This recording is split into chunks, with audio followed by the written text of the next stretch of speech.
ভাই আমি কনফিউজড হয়ে যাচ্ছি, আমি পুরো 100% কনফিউজ হয়েছি। এই ভারতীয় ফুটবল সংস্থা AIFF ফুটবল সংস্থা একটা কোনো যোগ্যতা আছে বা ইন্ডিয়ান ফুটবল চালাবার জন্য? ইন্ডিয়ান ফুটবল চালাবার মিনিমাম কোনো এক্সপিরিয়েন্স কি? আমার তো মনে হয় নেই। AIFF মানে এত বছর ধরে একটা সংস্থা ভারতীয় ফুটবলের দায়িত্বে আছে, অথচ একটা ক্যালেন্ডার, ফুটবল ক্যালেন্ডার ঠিকমতো তৈরি করতে পারলো না। এর আগে কি কথা দিয়েছিল, কি আমাদের যুক্তিতে, বিভিন্ন যুক্তিতে কি উঠে এসেছিলো যে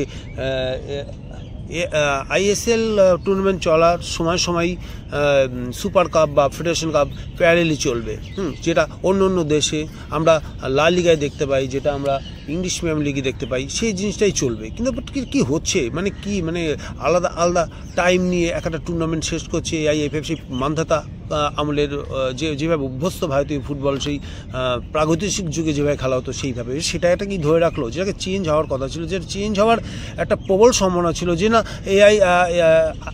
ISL ফুটবলের সঙ্গে সঙ্গে আমাদের সুপার কাপ বা ফেডারেশন কাপ শুরু হবে। যে কারণটা হচ্ছে এই কারণে যে ISL কাপ কমপ্লিট করার পর, অর্থাৎ ISL টুর্নামেন্ট সম্পূর্ণ করার পর বিভিন্ন বিদেশিরা তাদের বাড়ি চলে যায়, তাদের নিজস্ব জায়গায় চলে যায়, এটা রেস্ট, তাদের অ্যাকচুয়ালি খেলার প্রতি আর কোনো সেরকম তারা টোটালি তারা ক্লান্ত হয়ে যায়, এবং সেই ক্লান্তি কাটাবার জন্য বিভিন্ন জায়গায় তারা চলে যায়, তার দেশের বাড়িতে চলে যায়।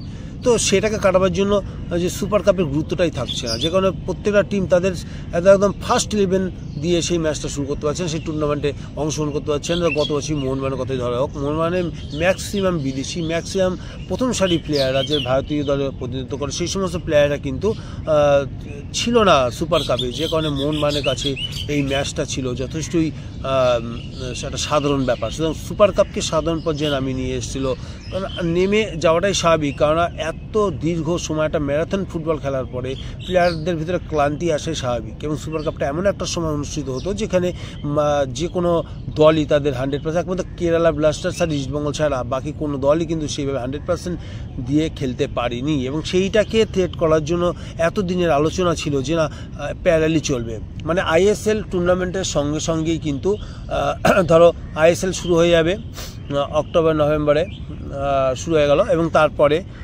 ডিসেম্বর থেকে সুপার কাপকে ধাপে ধাপে, ফেডারেশন কাপকে ধাপে ধাপে স্টার্ট করা হবে, এটাই ছিল কথা। কিন্তু হঠাৎ করে কি চেঞ্জ হয়ে গেল, কি করলো না, ঠিক আছে ডুরান্ড কাপ স্টার্টিং করলো, ডুরান্ড কাপ ফুটবল 18 জুলাই থেকে 23 আগস্ট পর্যন্ত এই স্লটে রাখা হলো, এবং তারপরে সুপার কাপ বা ফেডারেশন কাপ ফেলে দেওয়া হলো 2 সেপ্টেম্বর থেকে 28 সেপ্টেম্বর। এটা কি ভাই, কি চলছে এই সময়টা? তো মোহনবাগানে ASL 2 এর খেলা চলবে, AFC কাপ চ্যাম্পিয়নে মোহনবাগানের খেলা আছে, মোহনবাগান বাইরে যাবে, মোহনবাগান এই স্লটে তার টিম পাঠাবে না সুপার কাপে পাঠাবে, এ তো হ্যাজাব্যাট হয়ে গেল মোহনবাগানের কাছে। অন্য অন্য দলের কাছে না, ঠিক আছে অন্য অন্য দলের কাছে এটা দারুণ, ISL এর আগে একটা প্র্যাকটিস গেম হয়ে যাবে, বা একটা তাদের দলে কে কীরকম খেলছে, বা AFC চ্যাম্পিয়ন নিশ্চিত করে নিতে পারবে, পরবর্তী বছরের জন্য চ্যাম্পিয়নটা তারা নিশ্চিত করে নিতে পারবে, ফুল টিমকে নামিয়ে তারা এটাকে প্র্যাকটিস করে নিতে পারবে যাদের, এবং দেখে নিতে হবে তার প্লেয়াররা কোন কোন কন্ডিশন আছে, প্লাস AFC চাপ, একটা গুরুত্ব বুঝলাম। কিন্তু ভাই যে টিম ভারতের হয়ে প্রতিনিধিত্ব করছে, যে টিম ভারতের হয়ে পার্টিসিপেট করছে ASL 2-তে, এটা মান সম্মানের ব্যাপার, সেই টিমটার ক্ষেত্রে কিন্তু এটা একটা বড়, মানে তাদের বিরুদ্ধেই কিন্তু গেল মোহনবাগান। আমি বলবো মোহনবাগান বলে বলছি না, যে কোনো দল, যে দলে ASL 2 চ্যাম্পিয়ন হবে তাদের ক্ষেত্রেই কিন্তু এটা কিন্তু মানে একটা অনিয়ম তাদের বিরুদ্ধে, মানে পুরো ব্যাপারটাই তাদের বিরুদ্ধে যাচ্ছে, মোহনবাগানের বিরুদ্ধে আছে। মোহনবাগান কোন স্লটে, মোহনবাগান আর সেটা উড়িষ্যা কালিঙ্গ হোক বা যেখানে হোক, সেখানে 1 মাস ধরে একটা স্পটেই সেই সুপার কাপ খেলা হবে, পুরো টিমটাকে সেখানেই থাকতে হবে, না মোহনবাগান টিম বাইরে টিম পাঠাবে, না ঘরের মাঠে খেলবে, ASL 2-তে টিম পাঠাবে না, মানে কি করবে মোহনবাগান পক্ষে তো যথেষ্ট চাপের হয়ে গেল। এবং আমি মোহনবাগান সমর্থক হোক, মোহনবাগান ম্যানেজমেন্টকে বলবো এর বিরুদ্ধে অবশ্যই প্রতিবাদ করা, অর্থাৎ এই স্লটটা কিন্তু মোহনবাগানের পক্ষে মোটেই কাম্য নয়। তো দেখতে হবে যে কি করা যায়।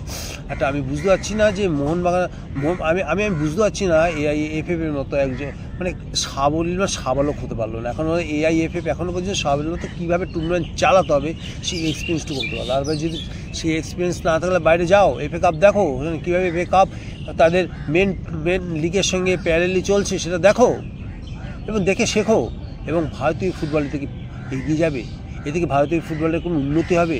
ভাই আমার তো মনে হচ্ছে না ভারতীয় ফুটবলে এইভাবে টুর্নামেন্ট চালানোর ক্ষেত্রে মোহনবাগান যে ভারতীয় যে সংস্থা আছে AIFF এইভাবে যদি ফুটবল চালায় তাহলে কিন্তু ভারতীয় ফুটবল কিন্তু সেই পথে এগোবে না, যে কারণে মানোলো মার্কোস কিন্তু চেয়েছে যে ভারতীয় কোচিং থেকে অব্যাহতি, এবং সে চাইছে যে এরকম একটা অবস্থার মধ্যে সেও টুর্নামেন্ট সেও কোচিং করতে পারবে না, তার পক্ষেও সম্ভব না এইরকম একটা অবস্থা। ভারতীয় যে ম্যানেজমেন্ট, ভারতীয় যে AIFF তাদের ক্ষমতা নেই। আর একটা ইস্যু ধরো না, যে এই যে আনোয়ার ইস্যু এত বছর ধরে কয়েক মাস ধরে এইভাবে পড়ে আছে, কোনো কেস হলো না, হঠাৎ করে টার্মিনেট করে সে অন্য একটা দলে সই করে নিল, তাই নিয়ে কত মামলা মোকদ্দম হলো, আর নেক্সট কোনো আমার তো মনে হয় না এটা কোনো সলিউশন আছে, আর সলিউশন হবেও কি না আমার সন্দেহ আছে। তো এইভাবেই চলছে AIFF, এইভাবেই আমাদের চলতে হবে, ঠিক যেরকমভাবে আগেও চলতো এখনও ঠিক সেভাবেই চলবে, নতুন কিছু হওয়ার নয়, নতুন কিছু করার নয়। অর্থাৎ কী হবে না, ডুরান্ড কাপ খেলা হবে 18 জুলাই থেকে 23 আগস্ট পর্যন্ত, তারপরে 2 সেপ্টেম্বর থেকে শুরু হবে সুপার কাপ বলো আর ফেডারেশন কাপ বলো, এবং সেটা শেষ হবে 28 সেপ্টেম্বর। তারপরে শুরু হবে ISL টুর্নামেন্ট।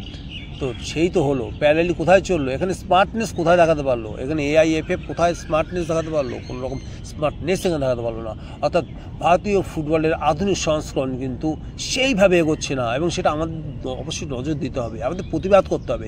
বিশেষ করে মোহনবাগান সমর্থকদের অবশ্যই এই ব্যাপারটা AIFF-এর কানে তুলতে হবে যে মোহনবাগানের পক্ষে এটা কিন্তু নয়, মোহনবাগানের পক্ষে এটা যথেষ্ট অমানবিক হচ্ছে। তারা টিমটাকে কীভাবে খেলাবে, সুপার কাপটাকে তাহলে কি যে কোনো একটা টুর্নামেন্ট থেকে তাদেরকে অবশ্যই সরে যেতে হবে, নাহলে সম্ভব নয় ভাই, কীভাবে খেলবে মোহনবাগান।